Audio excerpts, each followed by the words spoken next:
Swastiastu. Assalamualaikum warahmatullahi wabarakatuh. Salam sejahtera bagi kita semua. Shalom, namo buddhaya. Salam harmoni. Terima kasih atas kesempatan yang telah diberikan kepada kelompok kami. Perkenalkan, nama saya Tirsa Mesyana dengan NIM akhir 1059. Di sini kami dari kelompok 1 akan membahas materi dengan topik rekrutmen, seleksi, dan penempatan sumber daya manusia. Di sini saya tidak sendiri, saya akan ditemani oleh rekan-rekan saya. Nama saya Kade Kartini dengan NIM akhir 1003. Nama saya Komang Inutari dengan NIM akhir 1020. Semangat pagi! Mendengar kata rekrutmen dan seleksi, apa yang ada di benak teman-teman? Apakah lowongan pekerjaan, antrian yang panjang, pemberkasan yang rumit, wawancara yang menegangkan, atau harus berpakaian rapi? Serta kerumitan-kerumitan lain termasuk menjalani psikotes. Namun, sejatinya rekrutmen dan seleksi adalah memastikan munculnya kecocokan-kecocokan yang kita miliki sebanyak mungkin dengan kebutuhan-kebutuhan organisasi. Nah, pada video ini kita akan mengulas rekrutmen dan seleksi dari waktu ke waktu dan tahapan-tahapan yang dilalui. Lalu, apa sih rekrutmen dan seleksi serta penempatan sumber daya manusia? Rekrutmen adalah proses menarik calon karyawan untuk bekerja di suatu perusahaan. Contohnya, bisa kita lihat melalui iklan lapangan pekerjaan yang ada di media sosial ataupun aplikasi job seeker. Sedangkan, seleksi sendiri merupakan proses memilih calon karyawan dengan menggunakan metode-metode tertentu. Nah, sebelum membahas lebih lanjut terkait dengan rekrutmen dan seleksi, perlu kita ketahui bersama bahwa calon seperti apa sih yang akan dipilih menjadi pekerja. Nah, calon yang akan dipilih adalah calon yang dapat diprediksi bahwa nantinya ia mampu berhasil di dunia pekerjaan. Jadi, nantinya pelaksanaan seleksi tersebut akan menyaring calon-calon karyawan sesuai dengan kriteria-kriteria yang dibutuhkan oleh perusahaan. Nah, di mana sasaran dari seleksi itu sendiri adalah rekomendasi atau pengambilan keputusan untuk menerima atau menolak calon karyawan tersebut. Nah, seiring dengan berjalannya waktu, seleksi mengalami perkembangan baik dari sisi metode maupun pendekatannya. Kala seleksi hanya dilakukan dengan satu metode saja, yaitu interview antara pemberi kerja dengan calon penerima kerja. Namun, seiring berjalannya ilmu sosiologi, tes psikologi menjadi salah satu pilihan untuk menjadi metode seleksi dalam pekerjaan. Berjalannya pemeriksaan psikologi berkembang mulai dari mengungkap mental kognitif hingga kepribadian dan sikap kerja. Saat ini, tes psikologi masih relevan untuk mengungkap potensi individu yang diprediksikan akan berhasil di tempat kerja nantinya. Oke, perlu kita ingat bahwa tes psikologi bukan satu-satunya sumber rekomendasi penerimaan karyawan. Masih banyak sekali sumber rekomendasi lainnya seperti tes kesehatan, rekam jejak, tes kemampuan bidang, hingga interview dengan pemberi pekerjaan. Untuk kriteria, aspek apa saja sih yang ada dalam seleksi itu akan sangat tergantung dengan masing-masing peraturan perusahaan. Nah, lalu bagaimana sih tahapan rekrutmen dan seleksi yang selama ini dilakukan? Lamaran pekerjaan dan resume. Nah, resume ini adalah definisi singkat tentang diri kita. Surat lamar kerja dan resume ini digunakan untuk memverifikasikan dan menyesuaikan antara calon karyawan dengan kebutuhan di perusahaan. Nomor 2 yaitu tentang memeriksa rekam jejak atau latar belakang calon. Nah, pastikan kita sebagai calon pelamar memiliki referensi dari orang yang benar-benar kenal sama diri kita. Nah, mengapa demikian? Karena referensi ini akan digunakan untuk memverifikasi latar belakang kita. Nah, sebagai calon karyawan, setelah itu kalian akan menjalani psikotes. Baik, setelah dinyatakan lolos dari psikotes, peserta akan menjalani tes kesehatan. Namun, demikian ada beberapa kasus tes kesehatan akan dilakukan setelah peserta diminta melakukan tes uji sampel. Mengapa demikian? Nah, pada beberapa pekerjaan membutuhkan kemampuan khusus sehingga mereka harus dites sampel kerja, karena itu juga peraturan dari pihak perusahaan. Nah, yang selanjutnya ada pelamar akan mengikuti rangkaian akhir dari tahapan seleksi, yaitu interview dengan user atau pemberi kerja. Nah, interview ini penting mengingat user akan menggali secara mendalam kualifikasi pelamar, apakah sesuai dengan kebutuhan perusahaan. Perlu diperhatikan bahwa serangkaian seleksi ini harus dilakukan oleh orang profesional di bidangnya. Seleksi dan rekrutmen ini siapa mereka, bisa dari dalam maupun dari luar organisasi. Tadi kita sudah mengulas mengenai definisi sejarah serta tahapan rekrutmen dan seleksi. Nah, setelah melewati tahapan-tahapan tersebut, selanjutnya kita akan beralih ke penempatan sumber daya manusia. Penempatan sumber daya manusia ini terkait dengan penempatan calon karyawan yang diterima atau lolos seleksi pada jabatan atau pekerjaan yang dibutuhkan, sekaligus mendelegasikan otoriti pada orang tersebut. Nah, penempatan ini harus didasarkan pada job description dan job specification yang telah ditentukan serta berpedoman kepada prinsip penempatan orang yang tepat pada tempat yang tepat dan pada waktu yang tepat. Nah, memang banyak yang menyatakan bahwa proses penempatan merupakan akhir dari proses seleksi. Namun, pada dasarnya di teori sumber daya manusia menekankan bahwa penempatan tidak hanya berlaku bagi karyawan baru, melainkan juga bagi karyawan lama yang mengalami alih tugas ataupun rotasi. Nah, adapun beberapa jenis penempatan, di antaranya yang pertama ada promosi. Nah, promosi ini terjadi apabila seorang karyawan dipindahkan dari satu pekerjaan ke pekerjaan yang lebih tinggi. Tanggung jawabnya pun lebih tinggi dan bayarannya juga pastinya lebih tinggi. Nah, umumnya diberikan sebagai penghargaan atau hadiah atas prestasi dan usaha di masa lampau. Nah, kriteria dalam mempertimbangkan memberikan promosi adalah tentu saja terkait dengan prestasi kerja dan senioritas.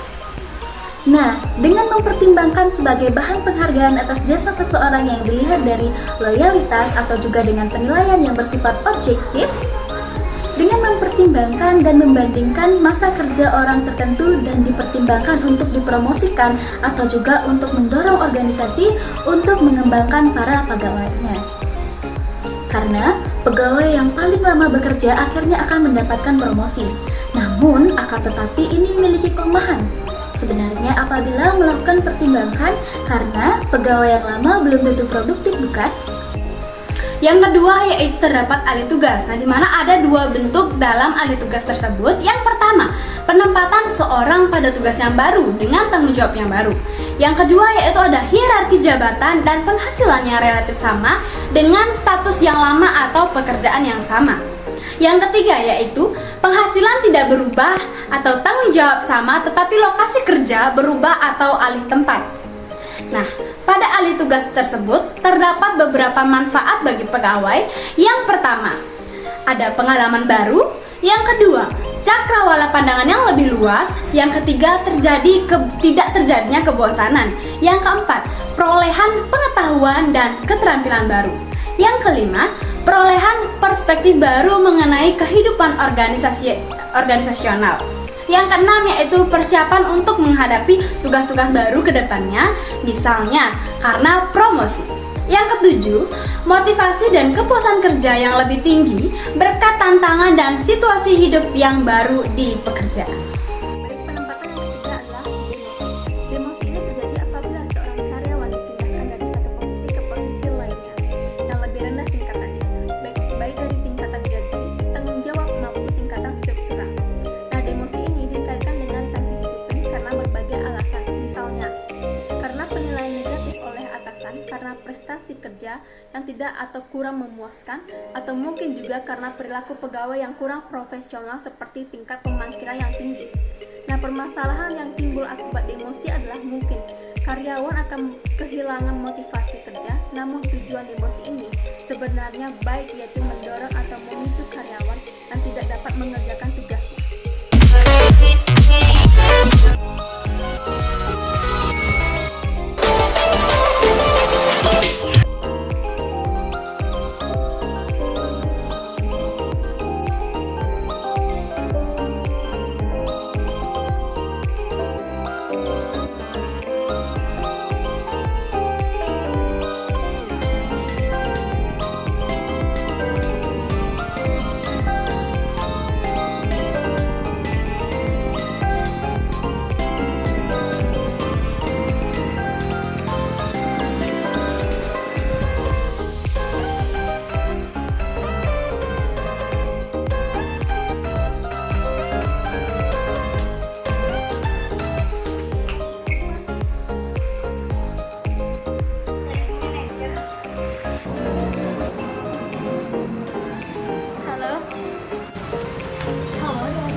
saya telepon dengan ponsel pribadi karena tadi telepon kantor sedang mati.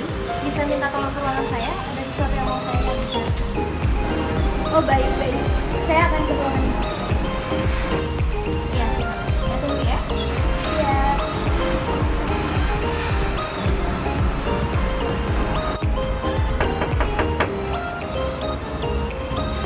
Permisi Bu. Iya, silakan. Ada apa Bu manggil saya? Iya, jadi kan tadi saya sudah menghubungi bagian marketing. Ternyata di bagian marketing kita ini tuh kurang memasar gitu. Jadi penjualan produk kita ini menurun akhir-akhir ini. Jadi saya minta ke kamu, tolong buatkan lowongan pekerjaan dan disebarkan di sosial media. Paham? Oh iya Bu, paham. Habis ini saya akan buatkan lowongan pekerjaan dan saya akan sebarluaskan.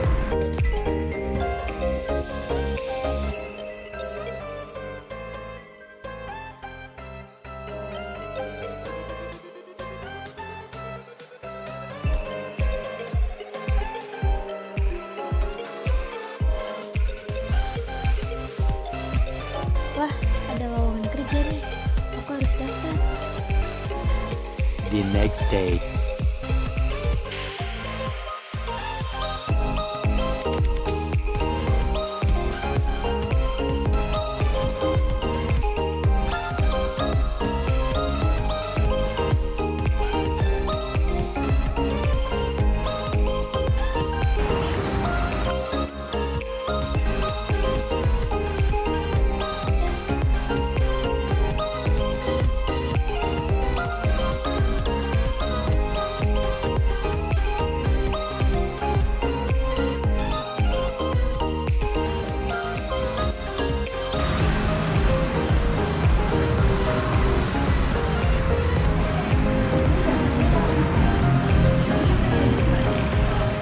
Selamat datang, ada yang bisa saya bantu? Enggak, saya mau melamar pekerjaan. Oke.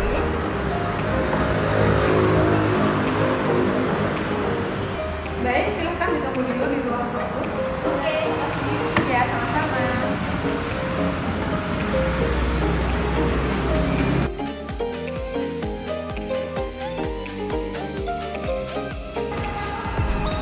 Permisi Bu, ini ada berkas lamaran. Silahkan dicek dulu.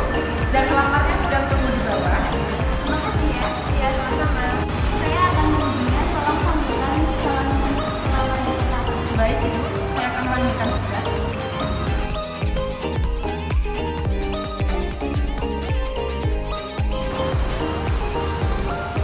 Dari yang telah ini HRD kamu. Silakan duduk.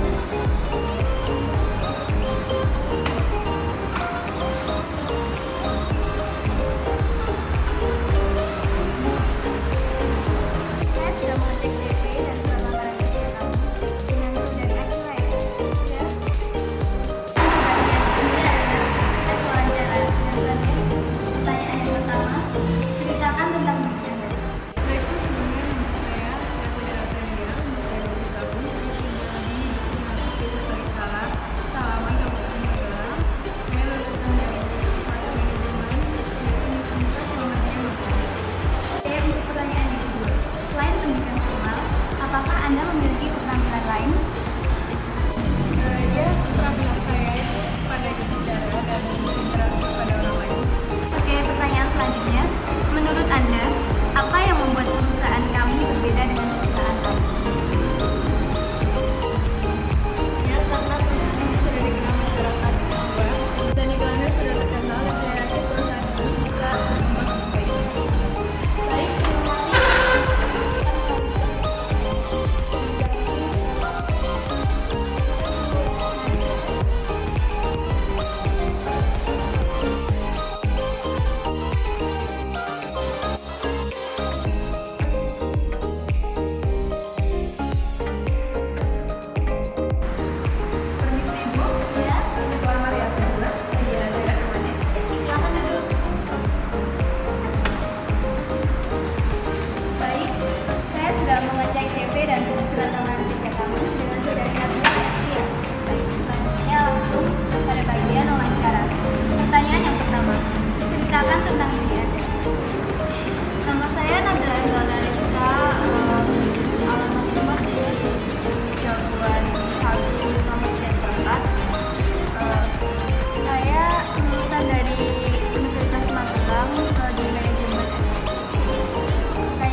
kelebihan dan kekurangan Anda.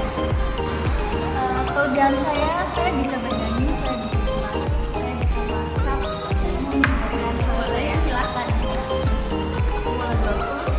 Terserah. Boleh. Jangan saja.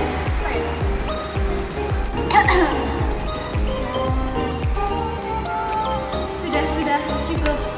Lanjut ke pertanyaan selanjutnya. Bagaimana Anda terhadap kritikan di dunia pekerjaan? Ya, kalau menurut saya tidak pernah mengkritik ya, karena saya orang yang cerdas. Saya memang bijaksana. Apakah Anda bekerja? Kalau belum bekerja ya sering sih. Tapi ya kalau ada keperluan. Selanjutnya, berapa gaji Anda harapkan untuk posisi? Kalau boleh, 5. Baik. Terima kasih.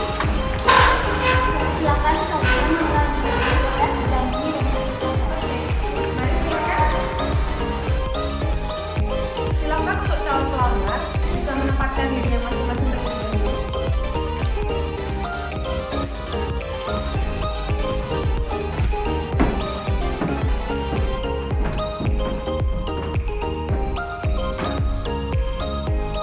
Ini adalah soal psikotesnya.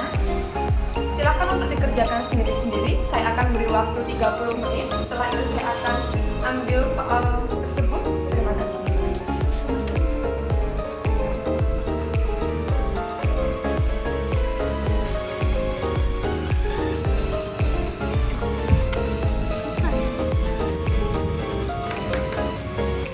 Baik, waktunya telah habis. Saya akan ambil soal dan jawabannya.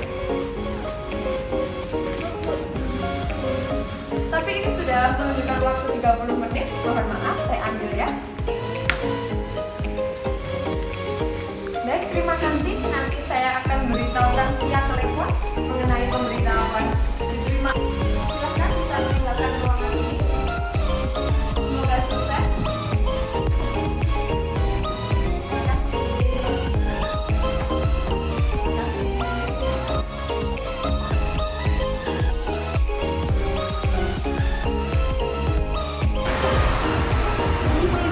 Iya, silakan. Ya, gimana? Ini Bu, saya bawakan berkas berkas dan CV dari pelamar kita. Oh gitu, hasilnya juga udah diisi ya? Udah. Coba saya lihat dulu ya. Ada 2 orang pelamar ya? Iya, ada 2. Oh iya, ini CV-nya sudah lengkap, surat lamarannya lengkap. Untuk hasil tesnya, gimana dari kedua orang ini? Kamu lebih memilih yang mana? Yang kira-kira cocok untuk ditempatkan bagian marketing perusahaan kita? Kalau menurut saya lebih memilih si saudari Akila. Dia lebih, hasilnya lebih bagus dan lebih bagus. Dia lebih mumpuni dalam bidang marketing. Oke, kalau begitu saya minta tolong sama kamu segera mengajukan agar dia segera menghubungi saya bahwa dia sudah diterima di perusahaan ini, dan jangan lupa menghubungi calon karyawan yang ada agar saya tidak Baik Bu, setelah ini saya akan menghubungi saudari Akila dan saudari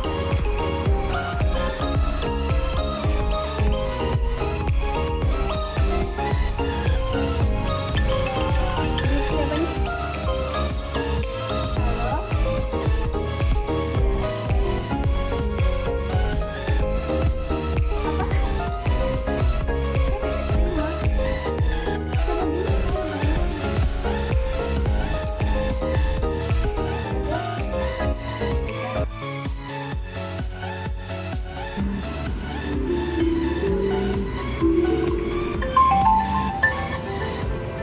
Halo?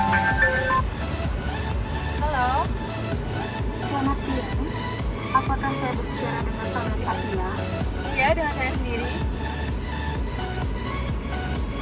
Saya Firentina, asisten HRD dari PT Selalu Bahagia, akan menginformasikan bahwa saudari telah lolos seleksi calon karyawan dan dinyatakan diterima di perusahaan kami Dan untuk informasi lebih jelasnya, saudari bisa datang ke perusahaan kami pada pukul 10 pagi. Ini serius, Bu. Saya lolos. Iya, serius. Alhamdulillah, makasih banyak ya, Bu. Terima kasih sudah mau menerima saya di perusahaan Bu. Oke, besok saya akan datang tepat waktu. Baik, sama-sama. Ya, Bu. Terima kasih banyak ya, Bu.